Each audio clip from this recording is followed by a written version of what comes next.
Well students, in the last class we have seen about some kind of errors. Okay, so errors are nothing but it's a kind of imperfection in certain measurements, right? So mainly we have discussed two types of errors. One was systematic error, another one is random error. So systematic error we have already seen, it's an instrumental error or imperfection in the experimental technique, or maybe due to the person, mistake done by the person or the personal error. Now we will see the random error. Okay, so random error by name itself, it's a kind of random error due to some kind of fluctuation or something. Okay, so we can see the definition, those errors which occur irregularly. So that's why it is called random. We don't know when this error actually occurs. Due to the random and unpredictable fluctuation in the experimental condition. So fluctuations we can see, maybe fluctuation in the temperature. See, while performing the experiment, maybe there's slight change in the temperature that might give some error to the experiment, or voltage fluctuation. So fluctuation in the voltage, you know, right? Whenever we do some measurements, there may be like a fluctuation in the value of voltage or current continuously. So that also will lead to an error in the experiment. Or we can also see kind of mechanical vibration. So these type of experiments you will be familiar once you come to the class. Okay, so you can just try to understand some of the mechanical vibrations will also cause some error to certain experiments, or the experiment done by the person, the mistake done by the person while performing the experiment.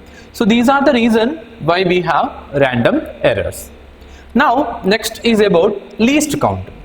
So least count is the smallest value that can be measured using an instrument. So your centimeter scale, just take your centimeter scale and look at the values. So what is the smallest value what you can measure using this centimeter scale? It must be 1 mm, right? So 1 mm is the smallest value that you can measure using your centimeter scale. So that is a least count of that centimeter scale. If you take vernier calipers, so vernier calipers and screw gauge, those two are the instruments which is used to measure some kind of very small thickness or small length. Okay, so in the vernier calipers also you can see the least count which will be less than the centimeter scale.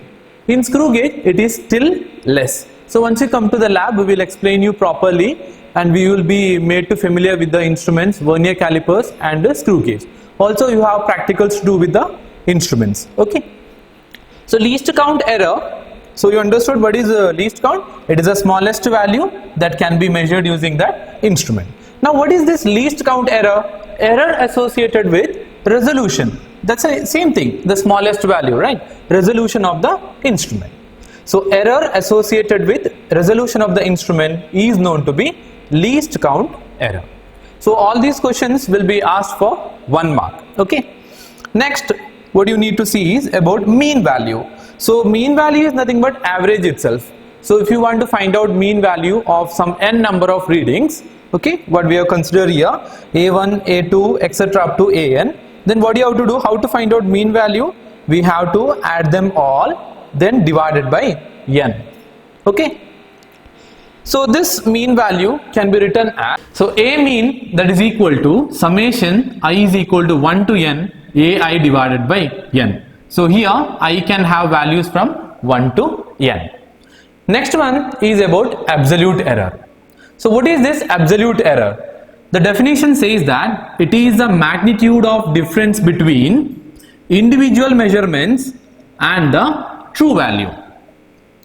So it is a magnitude of difference between individual measurements and the true value. What is the true value actually? True value is a exact value, okay, known to be the or at most correct value of any measurement.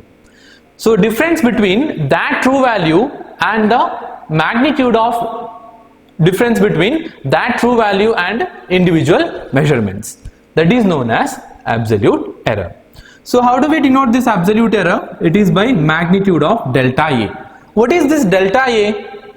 So delta A is nothing but, say for the first one, delta A1, that is the difference between A1 and the true value.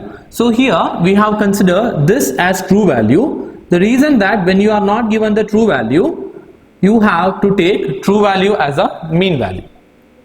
Okay, mean value should be taken as true value. So see, look at this difference. Delta A1 is equal to A1 minus A mean. Delta A2 is equal to A2 minus A mean. And if you go up to nth reading, delta AN will be equal to AN minus A mean. Now look at this difference. This difference and magnitude of that difference is known as absolute error. So this delta A can be positive or negative. Okay, delta A can be positive or negative, but this magnitude or this absolute error will be always positive. So you know, right, magnitude of any number which will be positive. Okay. Next one is about mean absolute error. So how to find out this mean absolute error? Mean absolute error, it is an arithmetic mean of absolute error. Okay, arithmetic mean of absolute error. So what you need to do? You have to take absolute errors. Okay, then you have to add all the absolute error. You know how to find out absolute error. Okay, once you find the absolute error, you have to add all those absolute error divided by number of terms. If there are n terms, divided by n. If there are 2 terms, divided by 2. So you can write this delta A mean, that is equal to summation I is equal to 1 to n magnitude of delta AI divided by n. So this is known as absolute error. Okay. Next one is about relative error. So what is this relative error? It is simply the ratio of mean absolute error, okay, that is delta A mean to mean value. See, look at this equation. Relative error is nothing but ratio of delta A mean and A mean. Okay, it is a ratio of mean absolute error to the mean value. Okay, so that is known as relative error. Next one is about percentage error. So what is this percentage error? Percentage error is simply the relative error expressed in terms of percent. Relative error expressed in terms of percent, that is known as percentage error, and it is denoted by delta A. So delta A is equal to delta A mean divided by A mean multiplied by 100. Okay, so relative error expressed in terms of percentage is known to be percentage error. Okay, after percentage error we will see combination of errors. So we have different types of combination of errors, in that error of sum or a difference. Okay, how to get the error in a sum or difference? So when two quantities are added or subtracted, the absolute error in the final result, okay, is the sum of absolute error in the individual quantities. See here, when you make a reading like a sum or a subtraction, what error you get in the final quantity, right? That will be the sum of error in the individual quantities. So how to denote it? Plus or minus delta Z, that is the final answer, will be plus or minus delta A plus or minus delta B. Okay,